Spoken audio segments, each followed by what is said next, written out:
let me ask you, have you ever felt that in your language learning road, maybe you are somewhere you think you are not moving, you feel like you are stuck, you feel like you are learning a lot, but you are not getting anything?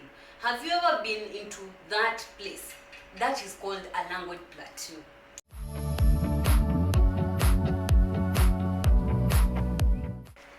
Hi everyone, my name is Connie and welcome to Swahili Kingdom. How have you been? I hope you have been okay. So today we are going to talk about a language plateau. Imagine what you are feeling, what you are experiencing already has a name. Why? Because you are not the only person who is experiencing that. I have experienced that. Other people have experienced that. And that's why it has a name and it was discovered. So you are not the only person. Today, let's talk about it and let me give you some tips of what to do when you find yourself in this situation. It is a natural thing, okay, that occurs. The same as growth. Growth is natural. It occurs. It occurs. You can't force it. Yeah? The same thing with a language learning plateau. But let's talk about it. A language plateau, it is called a plateau because it's flat. You feel flat. For example, if you are, it occurs especially when you are at an A2 level or B2 level, A2 level going to B1 or B2 level going to C1. Okay? You feel like you are flat. No matter how many words you are learning, no matter how many things you are learning, no matter what you listen to, you still feel like you are at the same place. Okay? The reason behind this is because when you are at A1 going to B1, there is a lot that you need to absorb, that you need to take. Because this one means that you are coming from a beginner level. Yes, it's an upper beginner, but you're going to a lower intermediate level. So there's a lot of things that you need to take into consideration. For example, in my Italian, I took almost a year to get to B1. I was stuck in A2 level and I was wondering what is wrong. But I still I continued doing the things for me to learn. And after a year, I discovered, oh, I just got into A2 level. I mean, at the A1 level. Why? Because I needed to learn a lot of things for me to get to the B1 level, not A1. When you come from A2, you go to B1. And when you are from the B2 level going to C1, that happened to me when I'm still learning, of course. I'm learning the advanced things.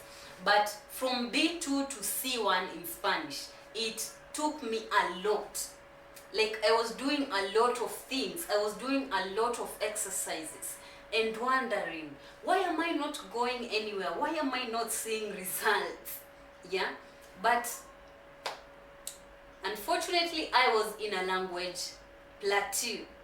Yeah, but of course I got out from there. Just as I said, a language plateau is a growth stage. You cannot, like, of course you can have some ways to speed it up. For example, to make it a bit bearable, something like that. But when you don't know anything about language plateau, you're going to feel like maybe language learning is not for you, but that's not true. Okay, so I just want to clarify that language plateau, a language plateau is a normal thing that is affecting almost all the learners. I've never seen any learner who has not faced a language plateau. Maybe if there is, we are going to know. Okay, if you have ever faced this thing called a language plateau, you can comment down there and tell us how you felt, what you thought in the beginning it was before you came to think of it as a language plateau.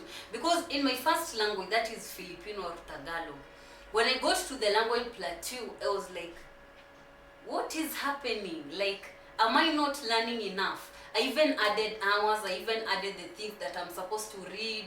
Like, I just pressured myself too much.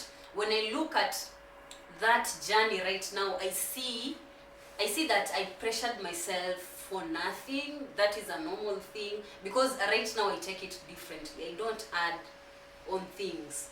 So I'm going to tell you what I do when I get in a language plateau. So if you are at an A1 level going to B1 level, okay, you need to start. So these are the things that you need to do. If you are at an A1 level going to B1 level, you need to start learning a lot more vocabulary. How are you going to memorize a lot more vocabulary? There's a video that I've told you about that in this channel. A better way to memorize vocabulary. The way I do it is by reading. You need to read a lot. As they usually say, you cannot use the same method. For example, if you are down here and you want to come here, you cannot use the same method that put you here to get you here. You need to change. So you need to start reading a lot and reading much more advanced books than the ones that you are reading. Okay? The second thing that you need to introduce, if you have not introduced in the A1 and A2 levels that you have been having, you need to start writing. Writing is another thing that is very important, because after reading, where are all those vocabulary going to go? So you need to write for them to stick, okay? Because they usually say that by the next day we lose almost 80% of the information that we got today. So how do you make sure that at least you have gotten 60% of the information? Okay, maybe instead of losing 80, lose, let's say, 60 or lose 40 and remain with the others. How do you do that? You do that by writing, journaling. That's why many people like journaling, for them to remember details. So I don't know why sometimes they use journaling, but it is very important if you want to remember the things you learned the other day. I journal every day, and I can testify that it is very helpful. Another thing, so we have reading, we have writing, we have speaking. Speaking is very important, and right now speaking is very easy for you to practice. It's not a must for you to have a language exchange partner.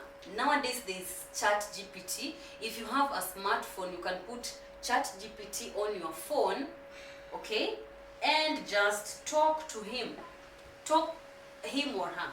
Just put ChatGPT on your phone and talk to him or her, okay?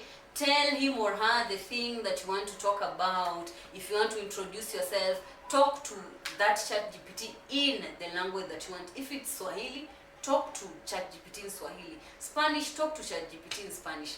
I have done that several times in Spanish, and I can see my Spanish is improving. By the way, if you want to see more language learning strategies and you want to listen to them in Spanish, go to my other YouTube channel called Tuguya Multilingue and subscribe there for you to be getting videos on that. But continue staying here if you are continuing to learn Swahili, because you're going to get a lot more things. Okay? Then after talking or after speaking, let's go to listening. Listening is also very important because it's part of the process. You need to listen for you to respond. Okay, so start listening or continue listening to much more advanced videos or much more advanced audios, or you can listen to songs and then analyze them, and then you can read later. I mean, you can sing those songs later. Singing songs actually help you to get the pronunciation correctly. You don't have to get the accent, but getting the pronunciation is a good start. Okay, getting the pronunciation is the good start.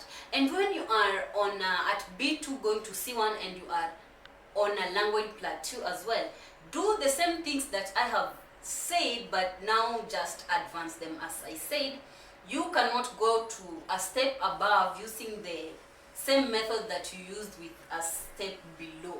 Okay, you need to upgrade your methods all the time. I hope you have enjoyed this video. Use those 4 ways use those 4 ways to overcome the language plateau. But just remember, a language plateau is not overcome. You can hasten it, like you can speed it, but you cannot say, I'm feeling a language plateau today, by tomorrow I want it to be gone, or by 2 months I want it to be gone. No, it is like growth. You are growing, so don't speed up your growth. You might grow not in a good way. Thank you so much for watching this video, and I'll see you in the next video. If you are watching this during the Christmas season, Merry Christmas and a Happy New Year. Wishing you all the best in the year 2025. Bye!